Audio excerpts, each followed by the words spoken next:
Muito bem, pessoal. Antes de começar com o próximo tópico, eu sempre achei interessante explicar um pouquinho melhor como determinar o grau de hiperacidade de uma estrutura. E aqui vem uma revisão para vocês. Primeira coisa, tá?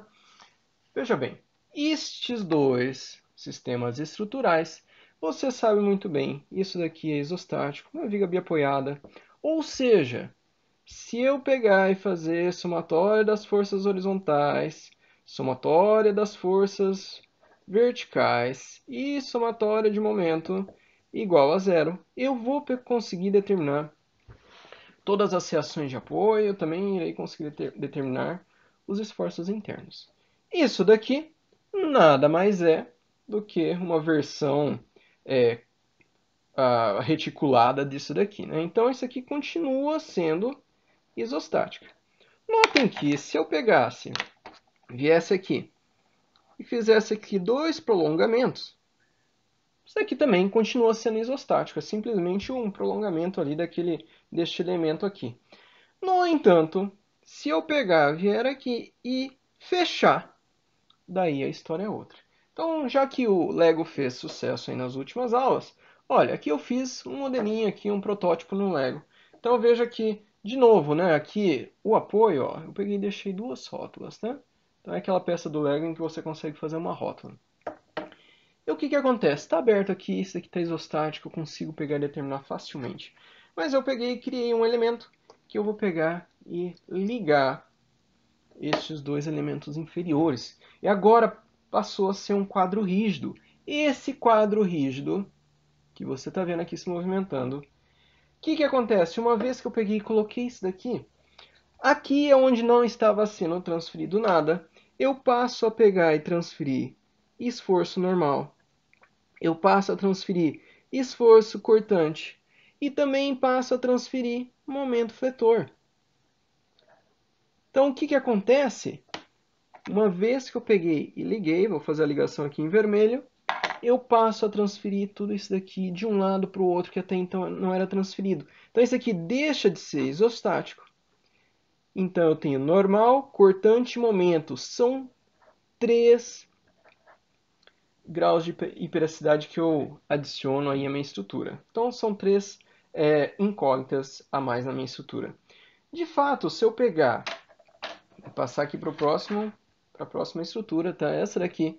Se eu pegar ali e ir nos meus apoios, em vez de ter aqui essa rótula, se eu pegasse e tivesse aqui um prolongamento, vou fazer aqui rapidinho, e aqui continua sendo esses meus apoios rotulados. Se eu tiver esse prolongamento, continua sendo continua sendo a mesma estrutura,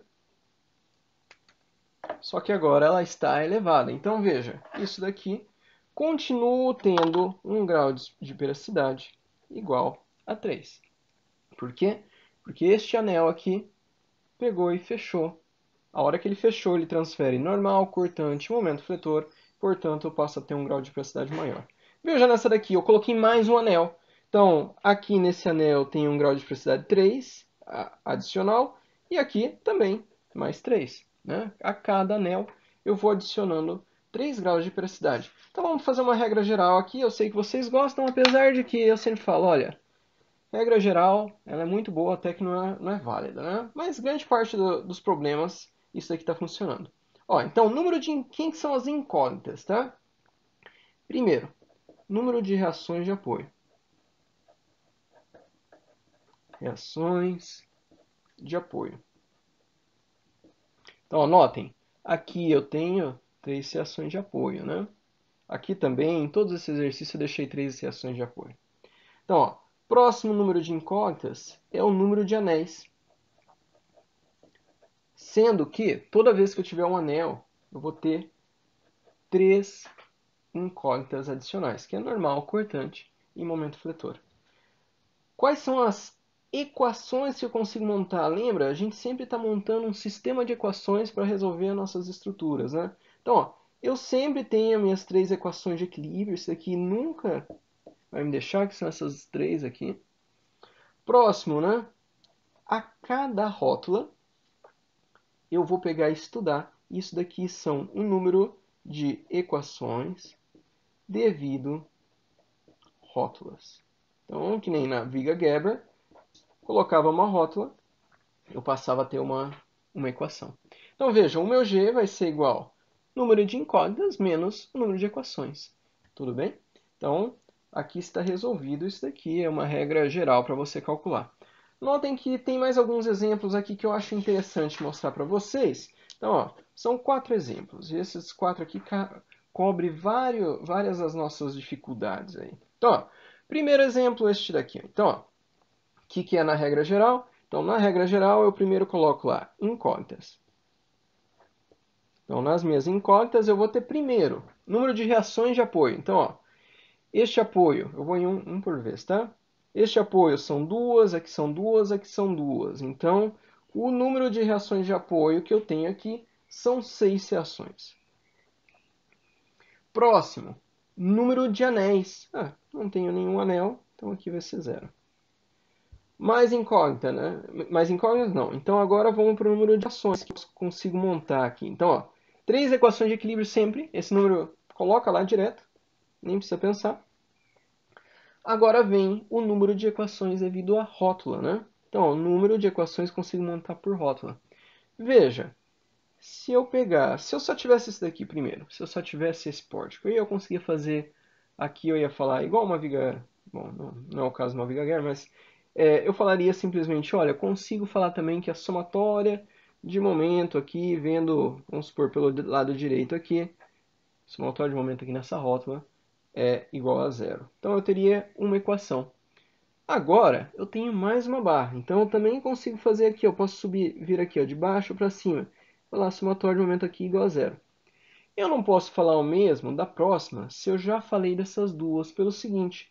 Se essa e essa levam a momento zero, claramente esta também vai ser momento zero. Então, o que acontece? Isso daqui é uma regra importantíssima, que quando você tem uma rótula, o número de equações que você consegue montar é o número de barras conectadas. Então, vamos colocar aqui, ó, quando tiver rótula. Então, o número de equações é igual ao número de barras conectadas menos 1. Por que menos 1? Porque essa daqui é que naturalmente ela vai ter que ser zero. Então, se essa daqui chegou aqui zero, essa aqui chegou aqui zero, a outra, naturalmente, o momento aqui vai ser zero, a não ser que no gráfico, no diagrama de momento, você tiver um momento concentrado, mas daí é o valor do momento concentrado. Então, o que acontece é que eu tenho 3 barras, 3 menos 1, duas equações. Portanto, o meu G é igual a 6 menos 5. Portanto, aqui é o meu G igual a 1. Meu grau de periodicidade, né? Muito bem, agora passamos para a próxima, olha. Essa daqui é um pouquinho diferente. Veja, todos esses exemplos eles têm alguma particularidade, tá? Então, ó, vamos dar uma olhada aqui. Número de equações de incógnitas, primeira coisa. Então, ó, o número de incógnitas de reações de apoio, 6, igualzinho ao anterior. Não tem anel, portanto, incógnita devido a anel, 0. Número de equações, sempre vou ter 3. Agora vem o número de equações que eu consigo devido a essa rótula. Veja que aqui, ó, esta rótula, ela faz com que este pórtico ele pegue e se acomode, ou seja, seja suportado por este outro pórtico, só que não transfere momento. Então notem, essa rótula ela não está cortando toda essa tua coluna aqui. E isso daqui é muito importante você notar isso daqui, tá? Então, ó, esse daqui é um pórtico, esse daqui é outro pórtico. A relação entre eles é uma relação que você não transfere momento. Portanto, eu só consigo fazer uma equação de momento por causa desta rótula. Eu não consigo, que nem se eu colocasse aqui direto, eu ia falar assim, são, sei lá, uma, duas, três barras, você poderia entender. Não é esse o caso. Se a tua barra ela está chegando a um pórtico e está chegando a partir de uma questão rotular, de uma rótula, você só tem uma equação. Do ponto de vista prático, isso aqui seria como se você tivesse aqui um pilar de concreto com um dente Gerber aqui. e aqui tivesse a tua viga chegando. Então, esse daqui, você ia só transferir o quê? O esforço cortante, também esforço normal. Tá? Então, é só uma equação. Veja que o meu G passa igual a ser 6 menos 4, portanto, G aqui, 2. Ó, vamos dar uma olhada nesse aqui. Esse aqui é bem comum, tá? Então, ó, veja. Vamos começar igualzinho a gente está fazendo, né? Seguindo. Então, ó, incógnitas. Então, o número de reações, que são 3, 4, 5. Número de anéis, eu tenho um anel. Se eu tenho um anel, então é 1 vezes 3. A cada anel eu adiciono 3 incógnitas. Próximo, né? Eu vou ter aqui o número de equações que eu vou conseguir montar. Então, o número de equações que eu vou conseguir montar vai primeiro as 3 equações de equilíbrio. Essa daqui eu sempre tenho.